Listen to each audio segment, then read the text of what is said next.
What's poppin', dang? This is Puting Calabao. This is Sulugan Calle, and right now we in Batangas, Bilayan. Everybody say yeah! Yeah!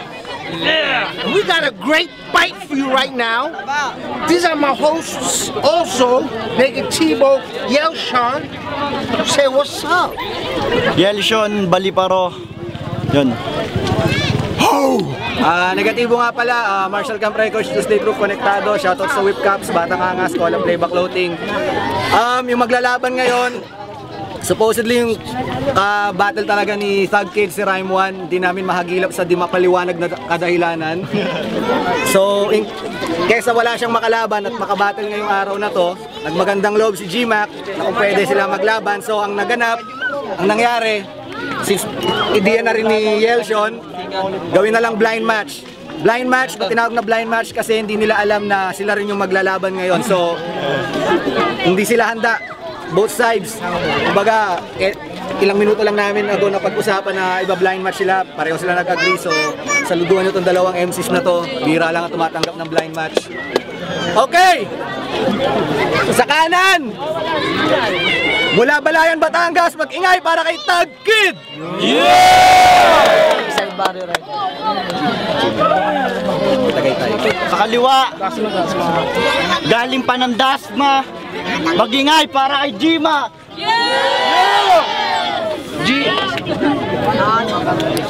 Unang round, unang 1 minute 30 para kay G-Mac.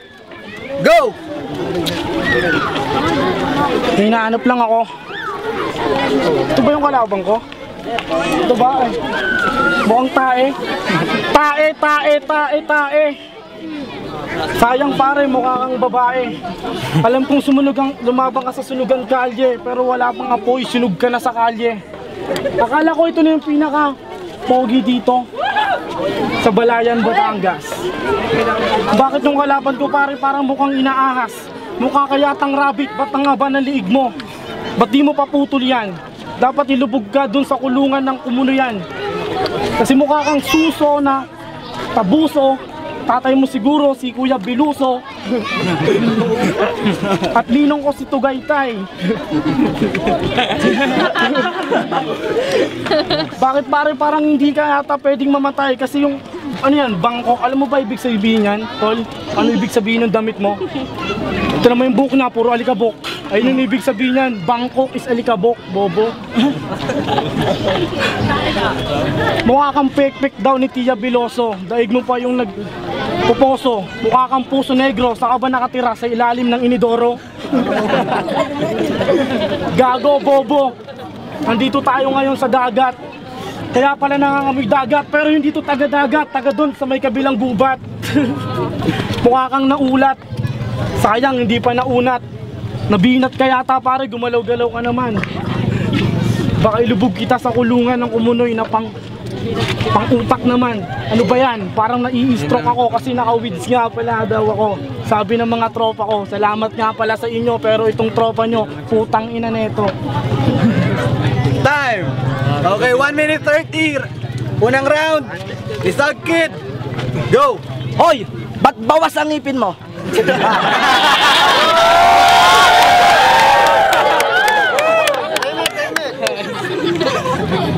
Wala ka yatang namamalayan. Oo, gwapo ako kasi ako Mr. Pogi ng Balayan.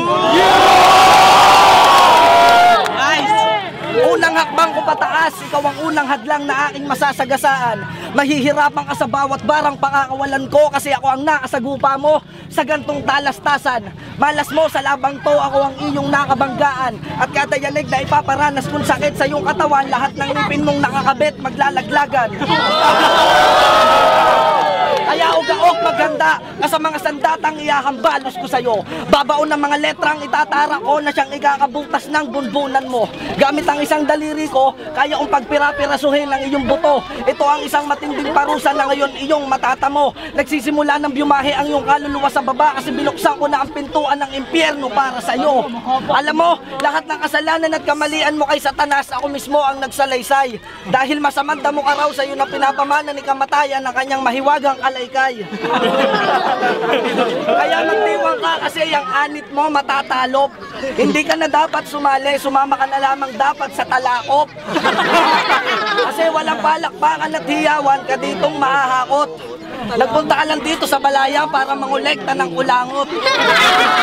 Ang pabagsakin ako ay marami nang nagtangka pero hindi nila ako natibag. Pero bilib ako sa'yo, nagbibiklad ka ng libag.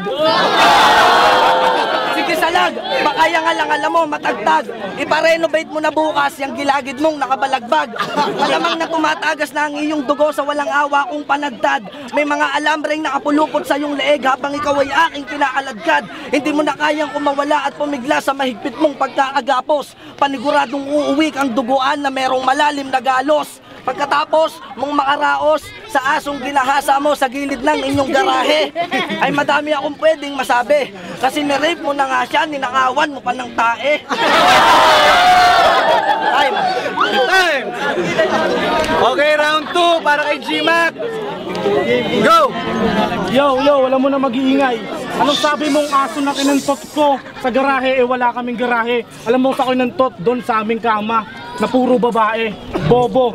Anong sabi mong nabawasan yung ulo ko? Bakit ng ilong mo kulang sa tangos?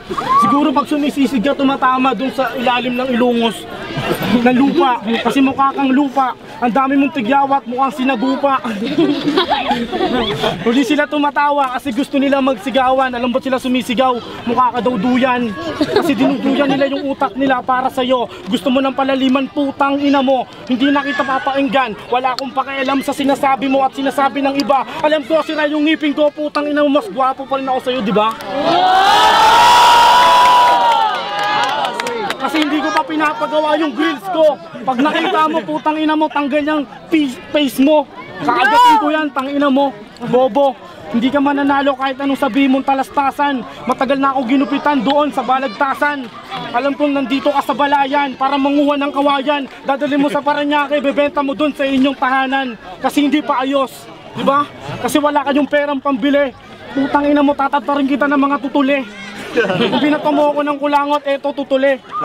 Kasi kaninang hapon ang dami ng lipad, mga alagad mo yata yun yung mga tutubi.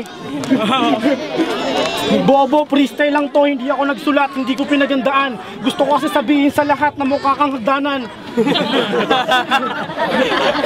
Huwag na pag-iwanan ng ating kapayapaan. Bakit Panginoon, ito pa ang sinilang dito sa larangan ng balagtasan, mukha naman tong kawayan. Kasi asawa mo si Judas, asawa mo si Eva. Kumain kayo ng tubol, kaya yung tuloy galing ka sa kuweba. Mukha kang kubeta sa itim mo. Kamukha mo yata yung kilala kong na taga H2, si Saito. Siguro, tumatansik yung laway ko, pwes sunog na yan. Ipunas mo yan, baka malaglag sa bayag mo yan. Malaki ba yung titi mo para tirahin kaya kita sa puwet? Bastusan ba gusto mo? Ito, papakita ko sa kanila, wala akong pinapanigan dito. Ito lang ang alabang ko dito at ako pinilit harapin nito. Para sabihin ko sa inyo na ito ay kasing kulay ng isdang prinito. Ano, may segundo pa ba? Pakitingin naman, baka ilubog na to sa ilalim ng dagat at pakain sa mga talaba. Kasi mukha tong taga-talaba. Mukhang nga, mukha namang tanga. Meron pa ba? Ilang segundo pa? Yo, salamat nga pala sa mga tropa na nagpadamo sa akin kanina. Time! Okay, round 2 para kay Tad Kid! Go! Hoy, Abno! Anong ibig sabihin ng mga pinagsasasabi mo? Pwede bang wag mong ipakita sa mga taong nandito yung mga kabubuhang nalalaman mo? Buhay ito. Akala mo'y kung sino pagkakagaling. Bobo ka din pala. Tanda mo na itatanga-tanga ka pa. Alam mo, sintonado ka kaya mas bagay, ikaw na lamang ay sumipol. Ikaw na lamang ay sumipol. Kung ako mukhang hagdan, ikaw mukhang butikol. Yung ba yung pinakamalupit mong banat na sa amin iyong ipaparinig? Bilib na sana ako kaso biglang bumaho ang paligid nung bumuka ang iyong bibig. Anong akala mo sa larangang to ako iyong madadaig? Tanga, malabo, kasi mukha kang sahig. Pinalita na siya sa TV Patrol kasi yung katangahan niya nakakabilib. Siya ang taong nakadiskubre kung paano mag-ihaw ng langib. Gusto ko lang ipaalam sa lahat ng nanonood na siya pinagbabawalan lumabas at ito ay tunay. Dahil pag nakakawala siya sa taling, inangat niya ang tsinelas, ng kanilang mga kapitbahay. Yung boses mo napakamanas at masyadong malumanay. Nung nalanghap ko ang hininga mo, muntik na akong mawalan ng malay. Alam nyo ba na siya ang nilalang na pinakamalakas ang tama sa mundong ito? Alam nyo kung bakit? Bakit? Kasi nagpunta siya sa tambunting at nagsasanla siya ng kuko. Tingnan mo yung baygawain ng mga tinong tao. Biruin mo dahil sa kagagawan mo, lahat ng sanlaan sa Pilipinas muntik nang magsarado. Abay kayo naman ka. Talagang uldugin ka. Magsasanla ka na lamang ng kuko, bakit yung patay pa? Saka bakit mo ginagawa yun? Alam mo bang maraming pangarap ang mga magulang mo para sa'yo? Gusto ka nilang makapagtapos at balang araw maging abogado. Kaso ayaw mo. Kasi gusto mong maging taga-ayos ng sirang lababo. Taga-giba ng inidoro. Makalunok ng buto ng pinakamalaking abogado. Yan ang gusto mo. Ay ewan ko lang, pag di ka na-operang lintik ka. At kung itatay mo man yung butong malulunok mo, malamang yung puwit mo mahihirapan sa pagbuka.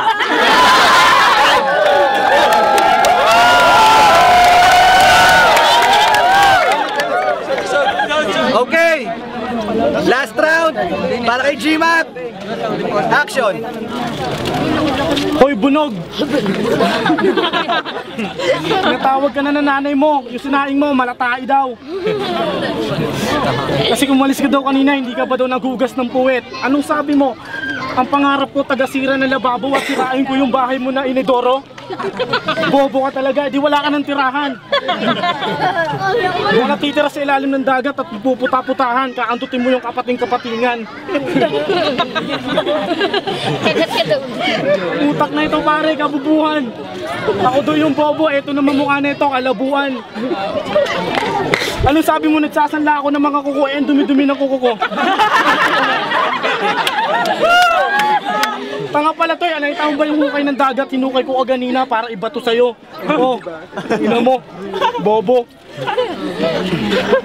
At meron ka pang may sinasabi sa akin kaganina na pinagmamalaki mo ang iyong bayan. Tama, ipagmalaki mo ang iyong bayan. Kasi diyan ka sinilang, diyan ka pinanganak, diyan ka tinubuan ng isang tigyawat at nanganak. Yan, parang ganito karami. Isang buong bayan ng balayan. Pinaliwanag ko na sa'yo, umiiling ka pa. Hindi ko bibilisan kasi mukha ka naman tanga. Ayoko naman sabihin sa kanila na natalo kita kasi wala naman talagang dapat na duelo. Pinagbigyan lang kita kasi medyo kahawig mo si Baby Milo. Mukha kang Impacto at Santanas. Sayang pare, bati ka magpunas. Ang baho mo na, amoy alat na. Tumalong ka siguro sa dagat bago dumelo ka ganina. Kaya naman pala may kasama ka at nagbibideo sa mukha mo. Sayang pare, gwapo ka sana kaso nagmukha kang siraulo. Ayoko sanang gawin kang bobo at tanga para marinig nila na dumayo lang ako dito para magputa-puta. Para sa'yo pare, hindi na. Kasi hindi ko kailangan dahil isa kang Medina na bitches na putang ina, fuck you bitch ka. Ano, gusto mo malaman kung ano ako dito? Bakit paramahan mo yata ay paborito? Ngayon lang ako nakakita ng swagger na dancer, mukha naman snatcher. Mukhang snatcher kasi mukha tong palaboy sa lansangan. Kumakain yata to ng tae na pulot sa daanan. Anong sabi mo pare, lumunok ako kaganina ng malaking abokado? Lumunok ka naman ng malaking buko, bobo. Ewan ko lang kung di niya mabuntis ang tiyan mo. 10 seconds na lang. Ano bang sasabihin ko kundi salamat sa lahat na nakinig sa amin dito. Kahit kami matalo okay lang, basta nakalabang ko yung mukha ni Tukmol. Okay, last round. Para kay Sad Kid. Go! Alam mo, pag nagsasalita ka, para kang nagtatae. Marami akong kahawig na artista, ang kahawig mo si Bartolome. Hoy, Kurimaw! Ano ka ba? Naluluko na? O talagang malakas lang ang iyong sakay? Nagka-diferensya ba yung utak mo dahil sa kakakain mo ng anay? Sa pagmuyaban ng ganon, yung bunganga mo doon na nasanay. Kaya yung dampi ng laway mo, mas malagkit pa sa kalamay. Ang balas mo! Ganito ba talaga ang itsura kapag taong bundok? Lahat ng mukha namin maaliwalas, iyo lang ang magalbok. Bukod tangi kang inutil, nasira na ang tuktok. Pag nagkagulo dito, sa nguso mo tatama lahat ng ligaw na suntok. Tagaytay ka? Tagaytay yung abnormale na ang pagkausbaw ay nag-uumabaw. Bagay na bagay kang napagrupo sa grupo mo kasi lahat kayo mukhang sumalapaw. Ikaw lang ang matyaga kaya sa kasipagan mo walang makasapaw. Alam ko namang malayo na ang nararating mo sa paglalako mo ng bualaw. At balita ko may asawa ka daw. Na Diyosa ng kagandahan na ang pangalan ay sinali. Nalipad tuwing gabi. Na ang minumumog tuwing umaga ay tibe. Wow! Anong klaseng tao siya? Wala siyang noo tapos 5 ang paa. O diba nakakamangha at talagang mapapasabi kayo ng astig dahil ang ilong ng asawa niya ay nasa ilalim ng bibig. At ano? Ba't kang humingiti? Ay bungi.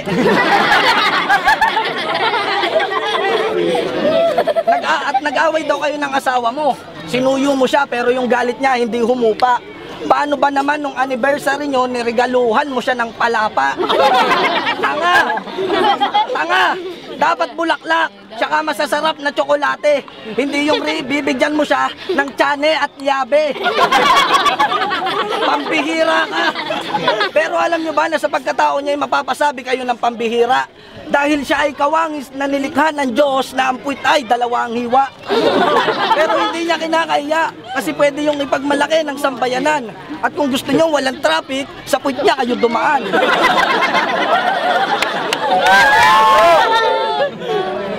At ito pa, isa pa. At para bang, ito, teka lang, nalilito ako. Parang nawala, pero ide-diretso ko. Freestyle lang to, ha? Pero hindi ka nabigla. Pag natalo kita sa laban na to, habang buhay kang nakatulala. Teka lang. Alam mo kung ba't ayaw kong lupitan at ayaw kong magmalalim? Dahil alam ko na hindi ka hasa at wala kang dilang matalim. At hindi sapat ang iyong kakayahan para ako ay kantiin. Ang magalusan pa ako ngayong araw na to ay wag mo nang tangkain. Dahil isa ka na lamang sa mga sumasa ilalim at sasamba ng ngalan ko at ako ang alkalde na iyong titingalain.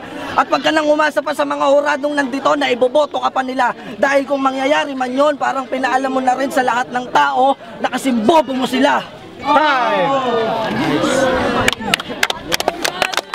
Okay! Magingay para sa pangatlong laban!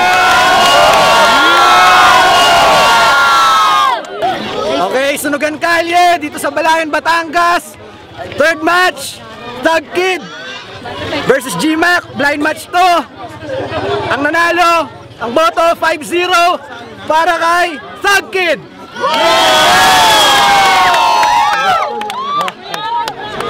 Yo, shoutout ko nga pala sa pampubliko dahil sa mga pala. Salamat nga pala sa lahat ng mga tropa dito sa Balayan. MR Industria, shoutout din Playas Production, 785, SWAT Battalion, Tulog na Munting Lupa, Brown Asla, BNC Production, salamat sa inyo. Yo, Tagkid, Batanggenyos Family, Eastside Barrio, Magdalo, BMRT. At salamat po kay Mayor at saka sa lahat po ng tumulong sa amin kanina.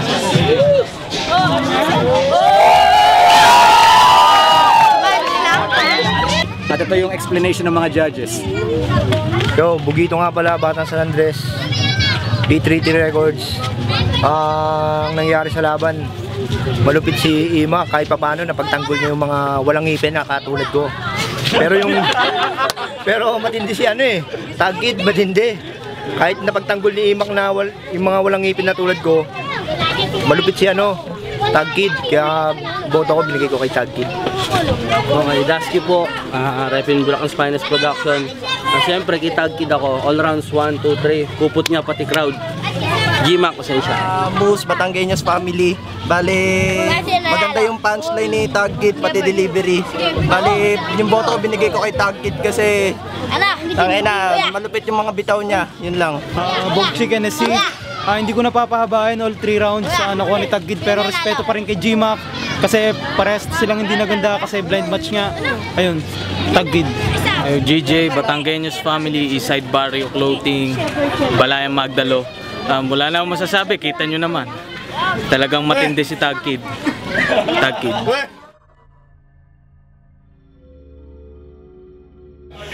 Masyado ka mapapel! Pero kahit anong lapat ng papel nito, pupunitin ko lang. Ikaw na nagsabi na tinalo na kita noon, kaya di na maghirap sa akin to, uulitin ko lang. Nagmamabilis ka mag-rap, pero di bagay sa'yo, kaya huwag kang piling Dr. Dre, At walang Jordan kung wala siyang napanood na Dr. J. Kung matalino ka, alam mo na ang multi na kasunod. Walang flip top at sunugan kung wala kayong luning na panood.